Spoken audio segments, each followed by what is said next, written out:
Hello and welcome to the 34 Minutes of Heaven we call the D1Baseball.com podcast. I'm your host, Michael Patrick Rooney. This evening's episode brought to us by our good friends at S2 Cognition. S2 Cognition delivers a revolutionary approach to helping athletes understand how in-game decisions impact their performance from the youth levels all the way to the pros.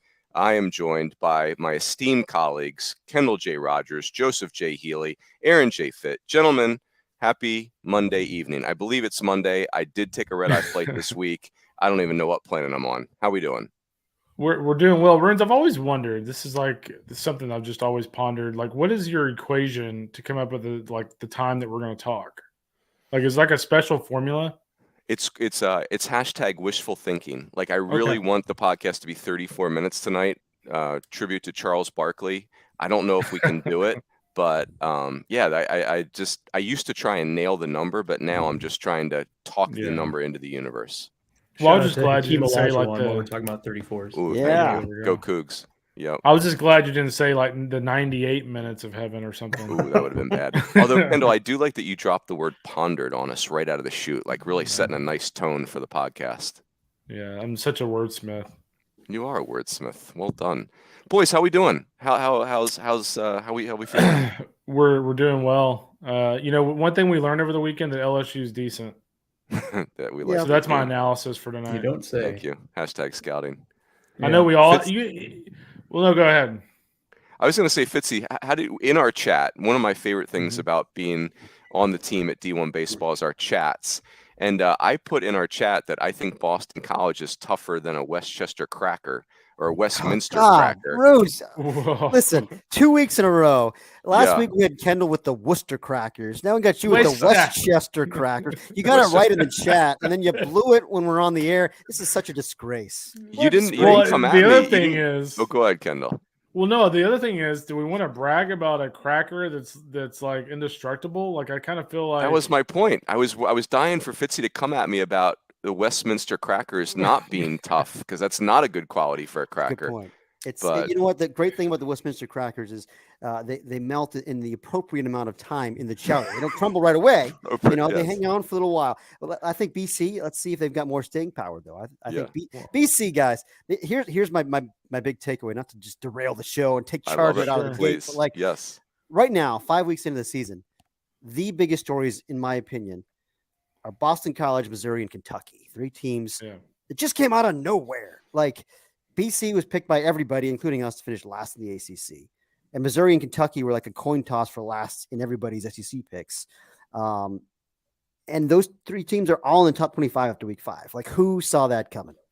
Well, Joe Healy, when we talked about him joining D1 Baseball, he actually told me that. Said he had Boston College, Kentucky, Missouri all being in the top 25. That's true. Nailed it, Joe. No, that's 100% right.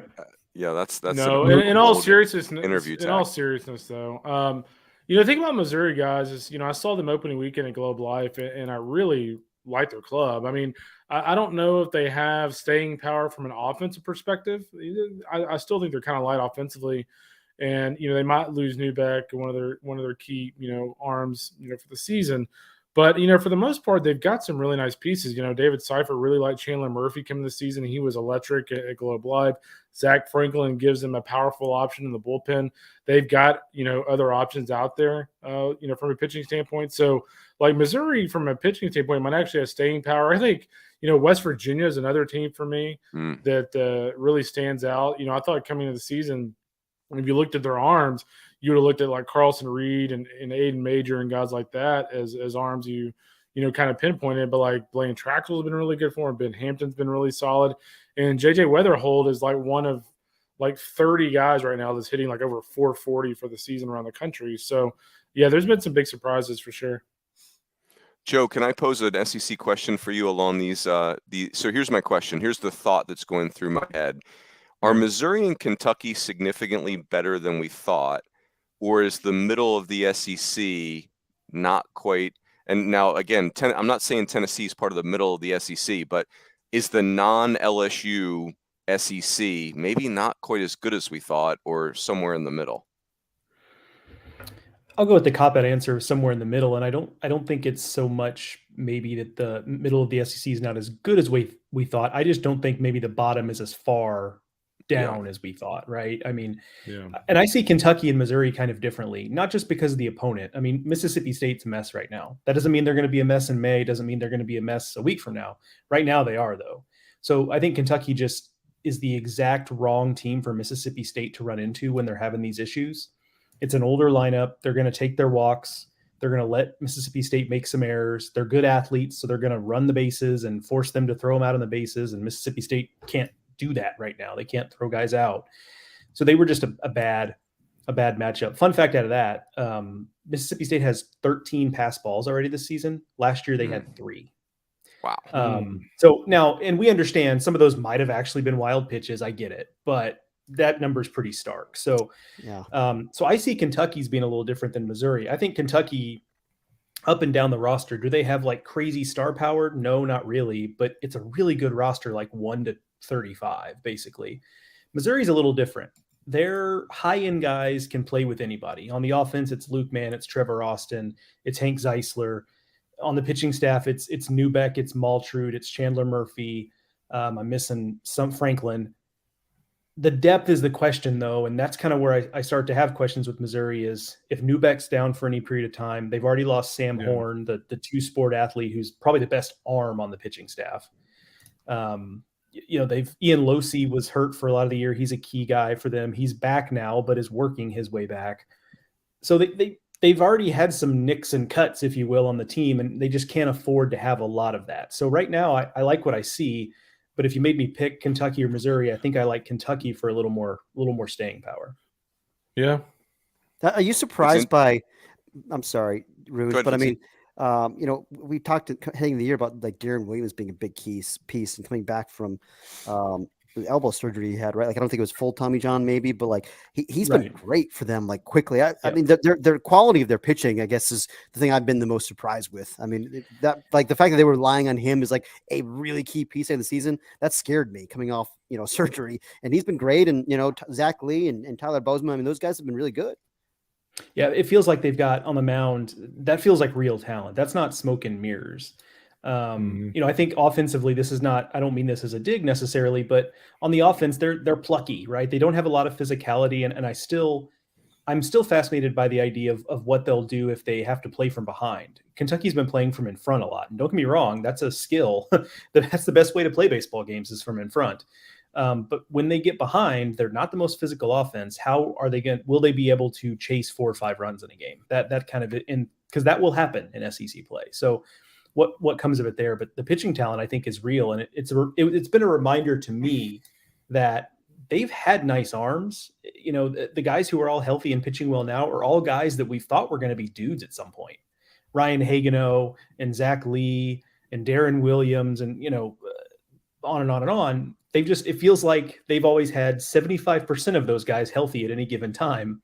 And so it's been a struggle, and now they're pretty healthy on the mound. And so I think right now their ERA's below 3 as a team, and they've played some behind Vanderbilt. Obviously, they might have played the second toughest schedule, at least non-conference of anybody in the conference, because they played Southern Illinois, they played Indiana State. Those are good, Missouri Valley teams, right? Mm-hmm. They played Wright State. I mean, so it's Indiana, so it's a good schedule, and they've handled it really well. I'll tell you another thing I take away from the SEC right now is, I think I was excited for Alabama to not get swept. That would have been a real gut punch for Alabama to go from almost winning a series at Florida to getting swept. That was on the menu, and they fought that off. Because now you look at it, and, I think Mississippi State, this is danger that we all saw coming, or at least as a possibility. But, I mean, we've got Tennessee, Georgia, and Auburn all sitting at 0-3 in the league right now. Now, again, in 2017, Florida started 0-3 in the SEC and won the national title. So we know that, obviously Ole Miss, we've talked about them being 7-14. That's one of the great stories in the history of our sport. But it is spooky to be 0-3. One of the things, boys, that I think, and I'm going to transition us to I'm going to segue us, if you will, to the ACC with this. There just is this dichotomy in college baseball where you have teams that are old. I think about Missouri and Kentucky have oldness, they have experience, and then you have some high-end teams that can get their hands on really high-profile freshmen, and these 23-year-olds are taking these 18 and 19-year-olds to task. And that's what happened in the Florida State Boston College series. 2 fifth-year senior Division III transfers beat, so Florida State's got 18 freshmen on the roster. So go ahead, Fitzy, if you want to comment on that. Yeah, well, I mean, I think you're exactly right, Runes, and that's one thing that, like Oregon State to me is an interesting case because I think they've got a pretty young team, and I was talking about this with one of our longtime readers today, actually, and it feels like he's like, well, in 2007, like we made this run, like it could happen, Ole Miss last year, and I was like, that's true, it can happen, but the difference is like the 07 Beavers and the 22 Rebels had old players, like really good quality veteran guys who just, they didn't have the team didn't have a great year for a while, but then they flipped the switch. But like, I think having that experience really matters. Having old guys really matters. And if you're a team that, that doesn't have that, if you're trying to learn and with freshmen, on the fly right now in college baseball with all these still COVID veterans, right? Like 5th, 6th, in Jaron Williams' case, 7th, 8th year guys. How long has that guy been there? 9 years now. Like, he's there's some grown men in college baseball right now. And with the transfer stuff, I mean, like you can just, like look what Arkansas did. Like they've had to remake their lineup completely after losing a boatload of guys. And boy, they did a great job. They hit on guys in the portal, and all of a sudden it's like, they didn't skip a beat. They're just out there beating people up offensively. And that was an offense that we were skeptical of maybe a little bit heading into the year. So I just think it's so hard right now to do what UCLA is doing, right? Mm-hmm. What UCLA is doing last year, they bring in this elite freshman class, and they have to wait for those guys to develop. And they have, they held their own last year against older teams and made a regional. And now they're like, this is rare. What UCLA is doing is the exception, not the norm anymore. And it's just super impressive. I'm all over the place tonight, Ruse. I'm just bouncing around. I like it. Yeah, the other team that, while we're talking about, older players in key spots, I mean, one of the things we talked so much about in the offseason was South Carolina going kind of the A&M route, going and getting some older guys who maybe necessarily didn't have amazing numbers the last stop, but guys that have a lot of experience, a lot of at-bats. And, whether it's on the mound or at the plate, like on the mound, they've got 2 seniors in the weekend rotation. You look at their offensive, production, Braylon Wimmer, Gavin Costas, a Vandy kickback. I mean, who would have thought Gavin Costas would be, had 12 bombs and 26 RBIs right now? And so, they're another team that's got a lot of older guys. And by the way, they've got a freshman in Ethan Petrie who's got 9 bombs. I'm kind of curious, Aaron, like, did you see that kind of potential out of Petrie in the fall? Yeah. 458, 9 homers? Well, okay, maybe not 458, 9 homers in 5 weeks. I thought you predicted that. I mean, I saw him hit a bomb in the fall, actually. And I was like, he's a big, strong man. Like, you could tell they were excited about him. They loved his future. But, yeah, I mean, I didn't maybe think his bat was quite as polished as it appears to be. They really did a great job hitting on what they needed to hit on. And credit, that coaching staff, they recognize like we have a window right now with these arms, everybody coming back from injury and the guys returning. Like we have got to go after it this year, go all out in the portal and bring in these, older pieces that can just make us competitive and more physical. And, the proof's in the pudding. Like they're hitting a ton of home runs.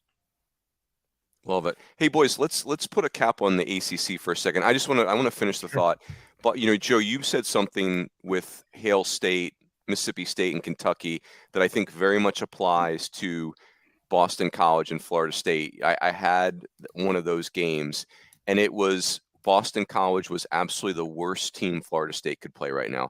Florida State, Cam Smith is hurt. Diamez Ross is hurt in center field. So, McGuire Holbrook, is hurt. So they had to move Neander DeSatis to Diamez Ross, Neander DeSatis, combine them, and what do you have?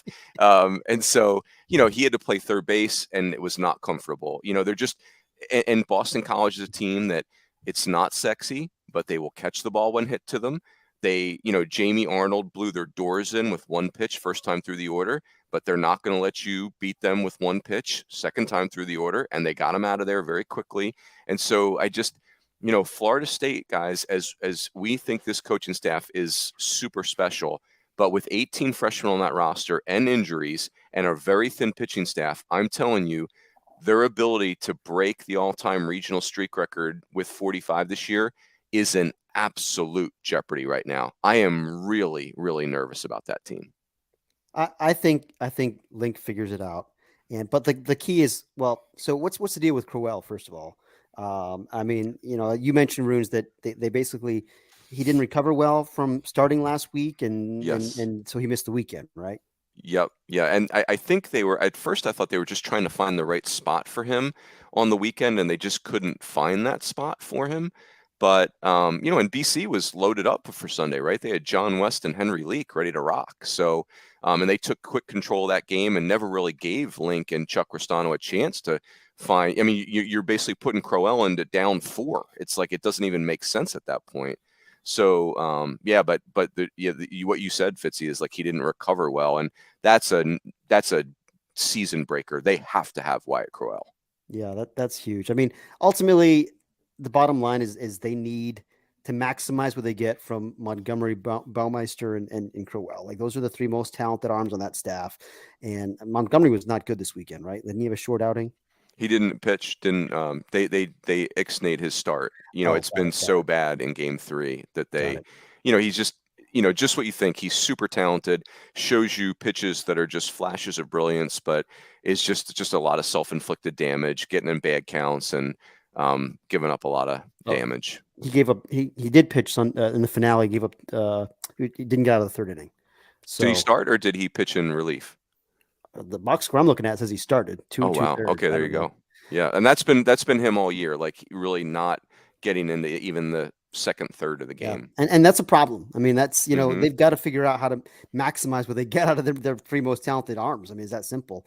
And it doesn't seem like. I mean, Crowell's been really good when he's pitched, but like they got to figure out the role and make sure they keep him healthy, and that's an issue. Kendall and Joe, so 2 other results in the ACC, and then we'll keep moving.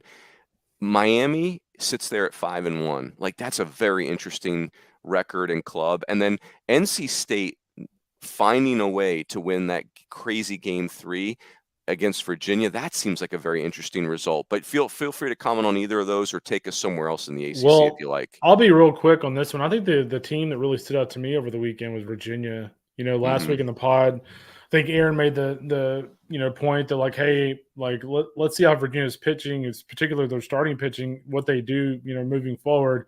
And over the weekend, like, Nick Parker gave them 5 solid innings. I think Brian Edgington gave them 6 1/3.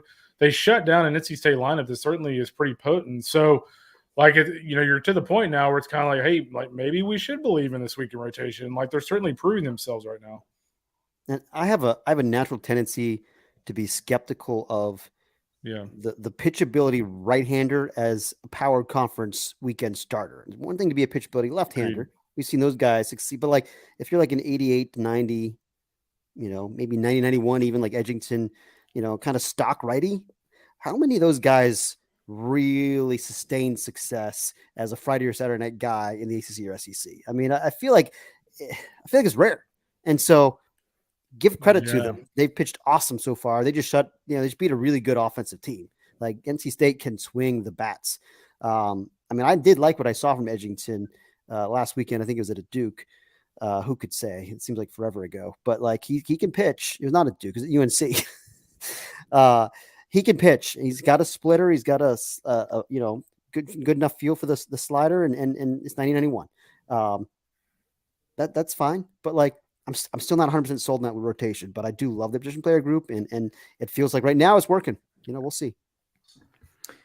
I came away pretty impressed with Miami for a couple reasons. Just the first of which is that there are Miami teams in the past that this would have been an opportunity to kind of face plant, right? They come off a pretty good series win against NC State. They're feeling pretty good about them, and they just kind of come out flat. Now they've been at home, and that helps. Miami famously plays so much better at home than they do on the road. That's one of the teams that I most associate with home field advantage and playing well in the friendly confines. But I also came impressed with the way they were able to win different games, right? I mean, they win a 4-3 game to start that series, and that's not a game that I would necessarily think would be overly comfortable for Miami. But then the next couple of days, they won it with offense, and that might have to kind of be what this team does. Having CJ Kafis have the kind of weekend that he had over the weekend certainly helps. But if they can win games like that, I think they'll be all right, because we talked about it. We don't need to totally go over it again, but there are questions on the mound for Miami moving forward, and how much of a contender they truly are at the top of the ACC, I think, will be determined by that. But when these games get a little high scoring, they've showed you that they can do it. And the little icing on the cake was to be able to pull out a 4-3 game that honestly, again, I wouldn't have thought of it as their bread and butter, and then they pulled it off. So Virginia Tech, meanwhile, hard team to figure. They've clearly got some issues to work out on the mound, but again, like, I like the position player group, questions on the mound, but I thought there'd be some level of certainty on the mound, because I like their front end guys, but it just hasn't necessarily all come together for them. Tough start. Boy, that league's going to be fascinating. Go ahead, Fitzy. Are they in trouble, Joe? I mean, you're very familiar with that club. Like, what's your read on their chances at this point? 1-5 in the league, 12-7 overall. Like, not what we were expecting. No, I mean, the positive, I guess, if you want to look at the optimistic view of it, is that no one in you look at the SEC. If you're 1-5 in the SEC, good luck, right? I mean, that's a tough hole to climb out of. The ACC, now I say that as we just came off Boston College winning a big series, but I just think there's opportunities in the ACC to kind of climb back out, not only because it's slightly softer, not much, but slightly softer, but also because I think we just kind of see that in the ACC more often, right? It seems like not last year so much, but the previous 2 years, Duke went on a crazy run at the end of the year. NC State famously went on a run at the end of 2021. UVA. Virginia went on a run. Right. So we just see this every year in the ACC. And I'm not really smart enough to fully explain why that tends to happen, but we do get at least one or two of these teams every year in this league. And I don't see any reason why it can't be Virginia Tech. They're just going to have to get better on the mound. I mean, Drew Hackenberg's ERA is almost 5. Griffin Green's is over 7. All the guys that I really like in their bullpen, whether it's Higgins or Herney, off to slow starts, they're just going to have to figure something out there, because the position player group is good enough to win basically any series in the ACC. Love it. And if you're an ACC hitter, you don't want those Virginia Tech pitchers to get on it. And along those lines, let me tell you about a new sponsor that we have, Blast Baseball. Hitters, if you're ready to dominate at the plate, Blast Baseball is trusted by more MLB and college teams than any other hitting solution. The Blast sensor attaches to the knob of any bat, providing real-time feedback with every swing. Go to blastmotion.com, enter the code D1Baseball at checkout to save $10. And again, no offense to the Virginia Tech pitchers, but keep those boys down. Get your Blast sensor and make that 5 ERA a 10, Joe Healy. No, I don't mean to pile on right now, but Blast sensor's not here to deal with pitchers' feelings. They're there to pile on. So there you go. But we are excited. Blast sensors, that's a cool deal. Another cool sponsor for us, which we're pumped about. Boys, let's go to the Big 12. Oklahoma and TCU is somewhat interesting. Texas Tech, Oklahoma State was, thanks a lot, Big 12. Like, the series of the year in March. Like, now what are we supposed to do? You guys should see my poor cracked, bleeding knuckles after having to spend a weekend in Lubbock in the wind and the dry. Like, can we get this series in like April, when the weather's a little more reliable? But do you think it snuck up on the schedulers, Fitzy? They didn't see a good Texas Tech Oklahoma State series coming. They really blew it. I couldn't believe. For some reason, it didn't occur to me that Texas Tech has dominated this series to the degree that they have in recent years. Like, they haven't lost a series of Oklahoma State since 2016. They've now that includes the Super Regional Series too. That's right, and they've won. Is it 17 of the last 20, something like that? I mean, it's some crazy. I think it was 15 to 17. So I think it's now 16 of the last, 19. They've dominated. They've dominated this thing, and it's just weird because, like, I feel like the games are always competitive. That Super Regional you mentioned was super competitive. Like, all those games were on the razor's edge. This weekend was weird because, like, Oklahoma State should have won the first game. They were up 7-1. They kind of imploded. They played uncharacteristically bad defense. They're actually a good defensive team. They were fielding like 985 or 96 heading into Friday, and they made 4 errors and lost the game on a misplayed, fly ball, which was not because of the wind. Like, the wind was actually calm. He just, freshman who's a stud, Nolan Schubert, like, give him credit. This guy's awesome. He's a surefire superstar. He overran the ball. It happens.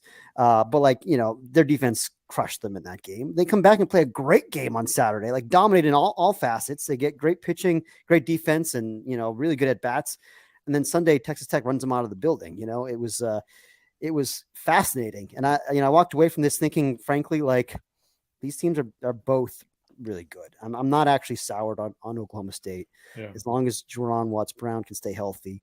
The fact that they had to push him back 2 days this week because he didn't recover well, that's always a little bit of a concern, but he looked fine. I mean, he was 91, 93, really good secondary stuff. I mean, and they whacked him.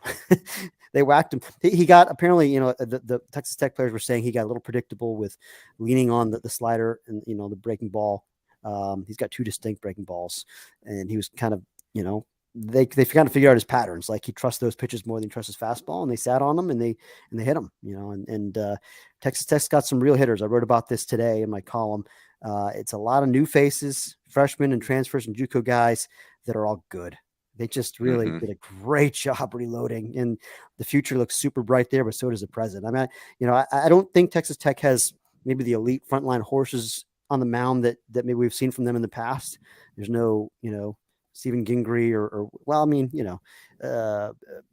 Molina, the lefty, is really good. He can really pitch. I like him a lot, but like maybe it's not the kind of, they're not going to match up with with an LSU, and they even like Molina is not as dominant as Gingrey was. No, you're right. His stuff's not as good. He's not as dominant, but they've got depth. And one thing is like, they can run a lot of lefties at you, and they're just a lot of guys that have some deception and some funk and pitchability and, a good breaking pitch or whatever it is.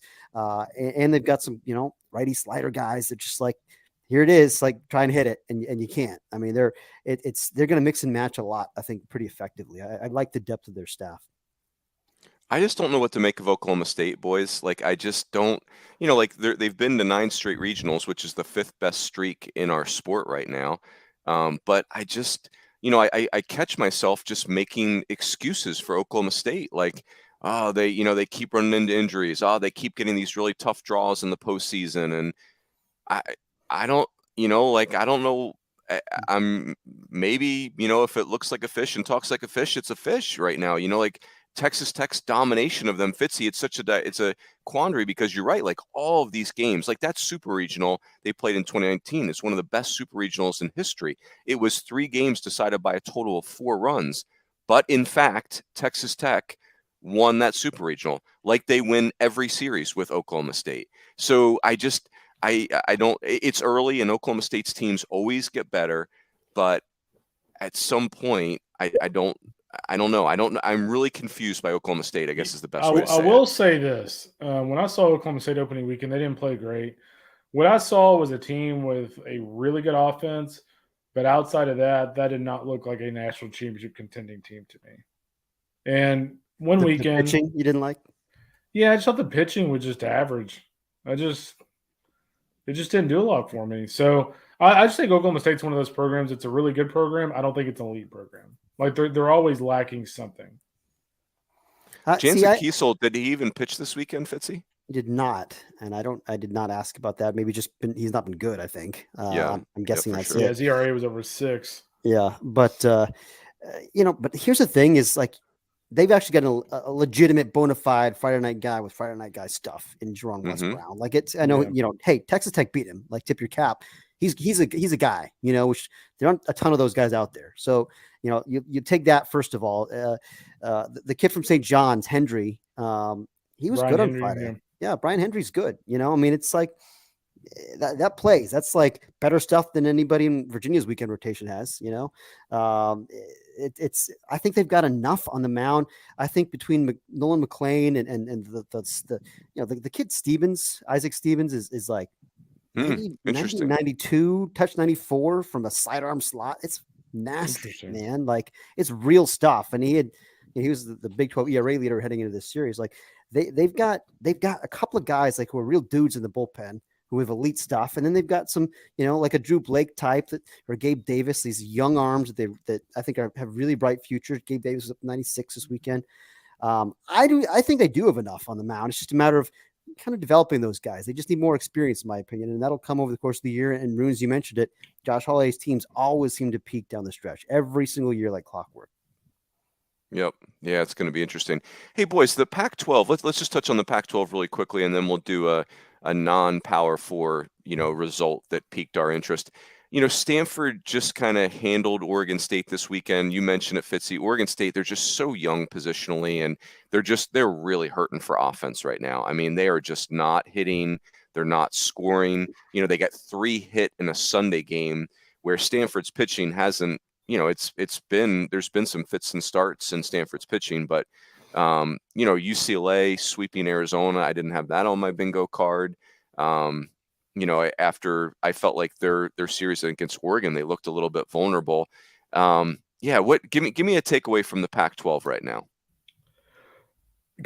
I'll go real quick. I mean, USC stands out to me, guys. I mean, this is a program that, frankly, if you were just going to go off of stats, you look at their stats and go, man, they're 4-2 in the pack. Like, they're not overly impressive stats, but what they've done is they've, won a series against Stanford. They scored 14 runs the final 2 games of that series. They go on the road and took a series from Cal. And guys, all of a sudden, when you look at SC, I mean, they got Washington State at home this weekend, which Wazoo lost a series to Oregon over the weekend. Their bullpen was not very good in the final game of that series. They get Washington State at home. They go to Utah. Then they step out of conference for a week. So, I mean, USC has a potential here to win its first 4 conference series. And if the Trojans do that, they've put themselves in a very decent position to actually make the postseason. So I think for me, what Stanky's been able to do at USC so far is pretty impressive. They've already got a marquee series win. 16 wins in that league is just right there for the taking if you're a team that can play clean and get better. And 16-14 in that league is, I mean, you're going to be on the chart for the committee, right? That's they can't just discard a 16-14 Pac-12 team. So how about you, Joe? Something in the Pac that stood out to you? I think it's, UCLA over Arizona. And I think I'll just throw myself in it. I have probably not done a good enough job evaluating UCLA as the team that they can be. I guess I'll put it this way, is that, I mean, that recruiting class going into last season was so good, right? I mean, I was not here at D1Baseball, but I know it at my previous stop, we ranked it number 1, and just a lot, dude after dude after dude. And, not all that class ended up sticking. There a couple transferred, whatever, but that core is still there. And that was a team that was good, not great last season. They had some high highs, but they had some low lows, and you kind of expect that with a team that was as young as they are. And so if you just tell me, just on its face, I'm not going to tell you what the team is. I'm not going to tell you what they have specifically, but it's a team that comfortably made a regional last year. At times, kind of toyed with the idea of maybe they could host, but never really fell from being a at-large quality team that had arguably the number 1 recruiting class going into last season. And then they're going to come into this year and basically have all of those key pieces back. Not all of them, but a good portion of them.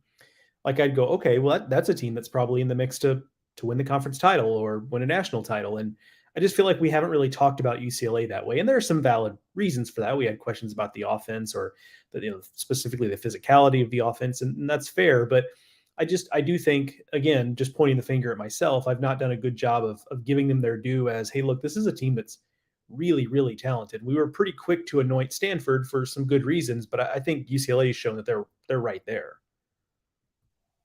Yeah, fair enough. Fitzy, anything on the Pac before we move on to the non-Power 4?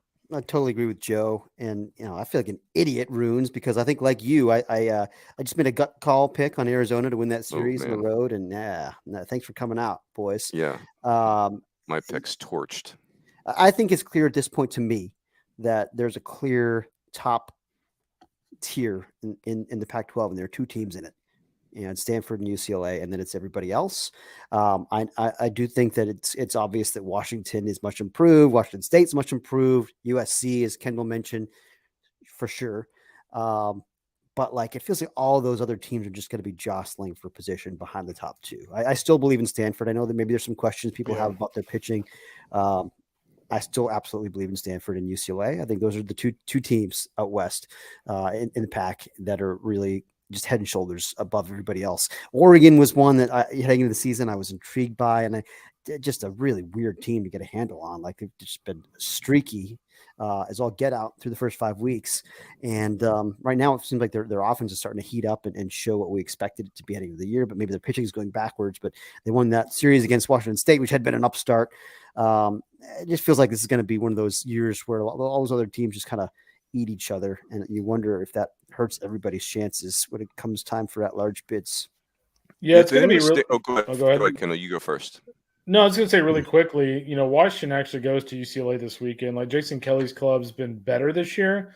They really haven't been tested to a great degree. But, I mean, if you look at their pitching staff right now, like Kiefer Lord and Stu Fleslin, are off to a great start. I mean, they've got 68 combined strikeouts and 13 or 12 combined walks. And so those two guys have gotten off to a great start, and it gives them a fighting chance against UCLA in the road. That's a series this weekend, guys, that I think I circle, because this is a chance for JK to kind of make his first big statement there in Seattle.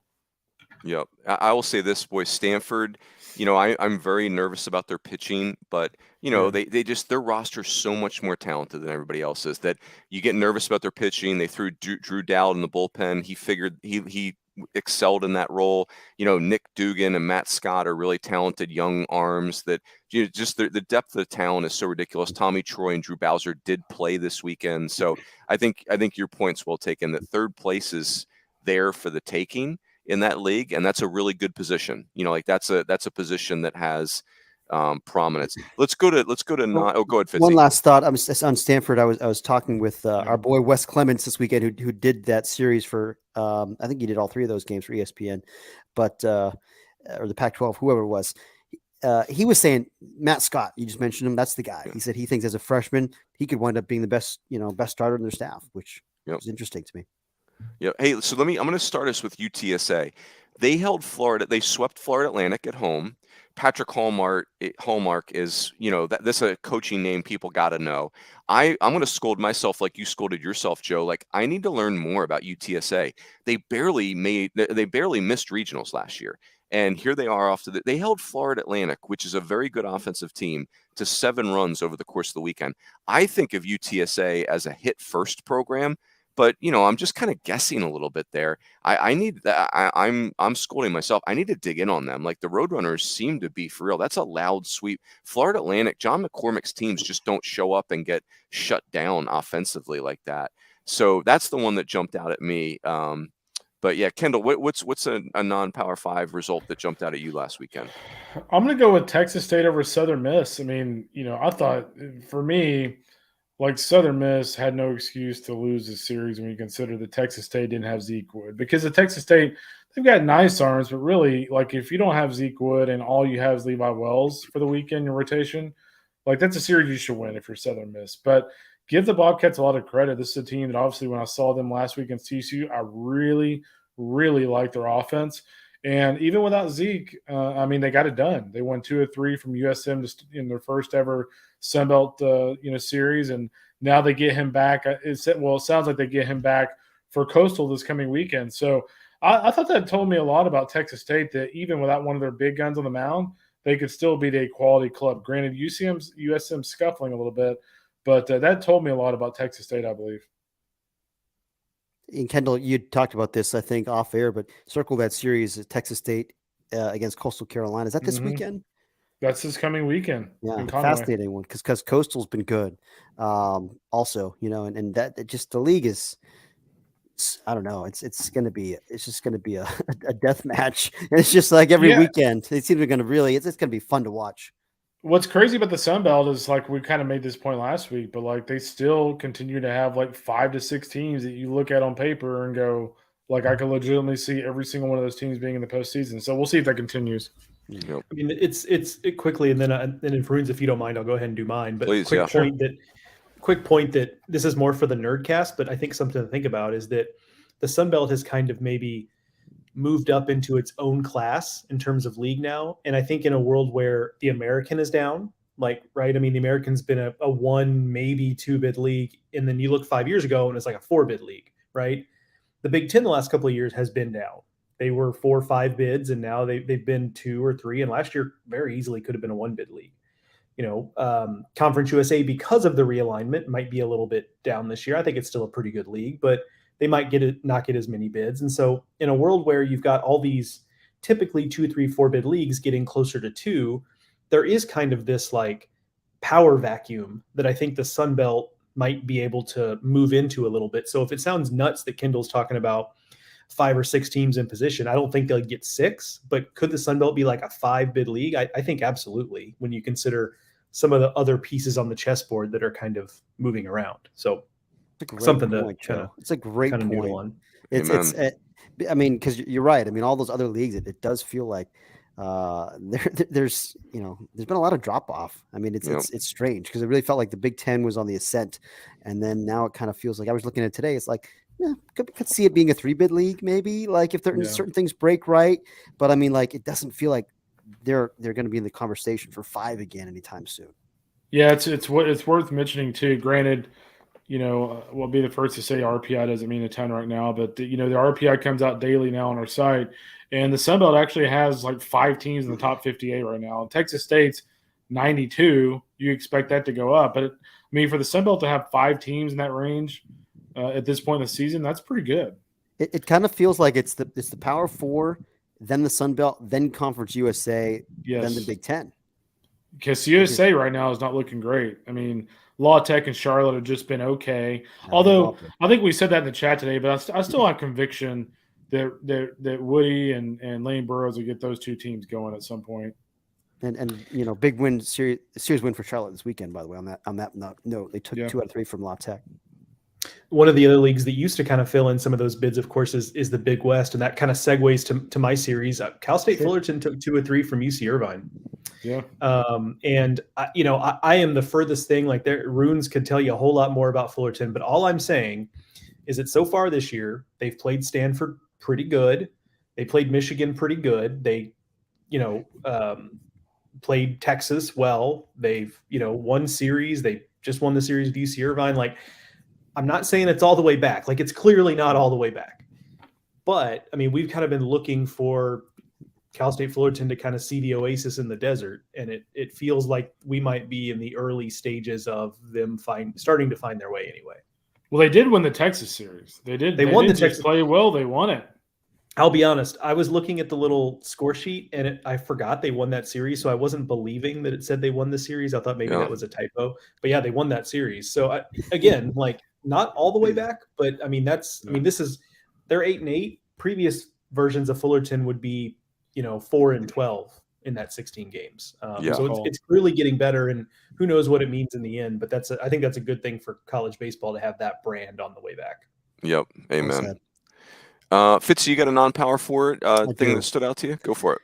Yeah. How about really kind of like we talked about the Big 12 having their big showdown series right out of the chute. How about the ASUN right out of the chute? You get FGCU and Liberty. Yeah.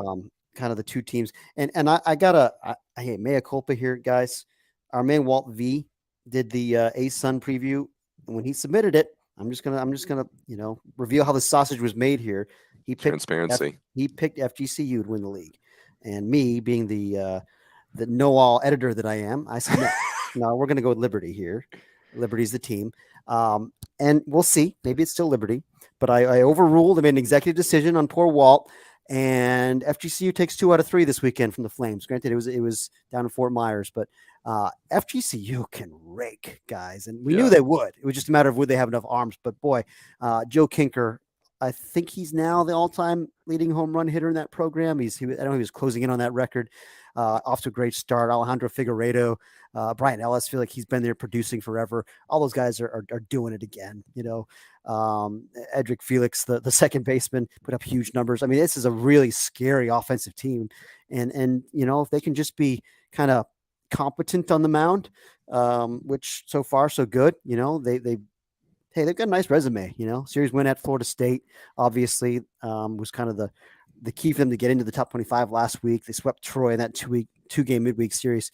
Sitting here at 16-4, and it feels like this team is dangerous. It's kind of like what was that Phi Slamma Jamma or whatever, the basketball team, like it's just dunking on everybody in the NCAA. Cougs. Yeah, but no, it was the year FGCU basketball. Oh yeah, the dunk.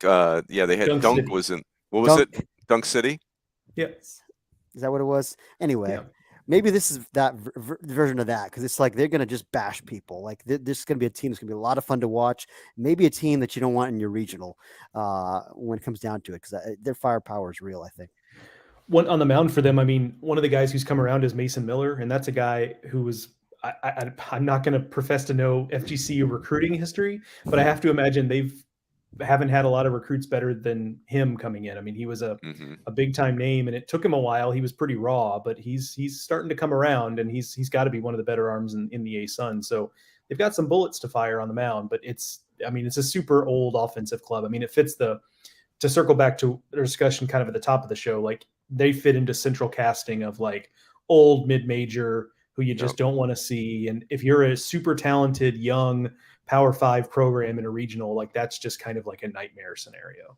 And if I may follow up on that point, Joe, somebody asked in the chat today, like, oh, like the Big West, I mean, they can't compete with the SEC. The gap just keeps getting wider and wider, and talent-wise, facilities-wise, resource-wise.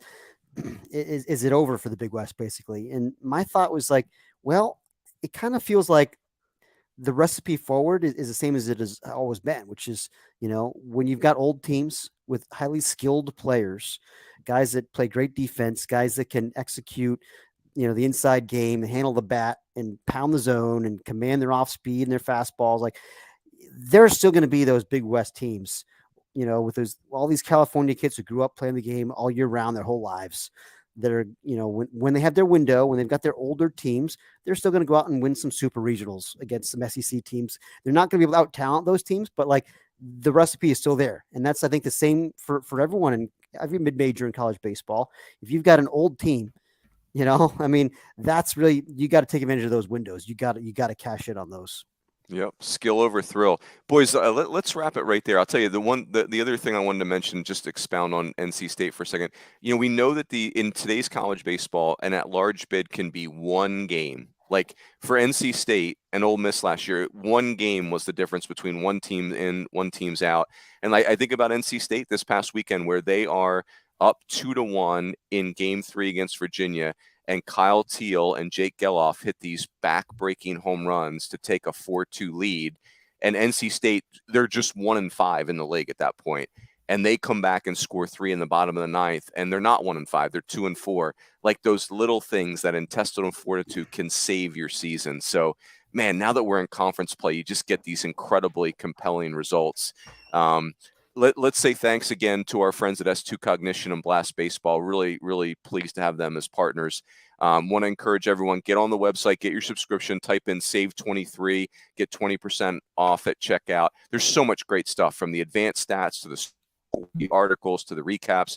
My daily digest from Friday evening. I mean, I don't know what kind of award that will win, but certainly it'll win some award, Fitzy. I don't know. What am I up for? Anything? I think it's going to get you snipped. You're going to get your next up for the Wilbur Snip Award after that digest. Get me snipped. I lost my breath for a second there. Goodness gracious. It didn't sound like an award. It sounded like it was not a good piece. Oh, goodness. But that's it. We're going to do our weekend preview this week on Wednesday. It is go time, and hopefully Coach Rooney will not get snipped between now and then. That is it. Everyone have a great week. We'll catch you next time on the D1 Baseball Podcast.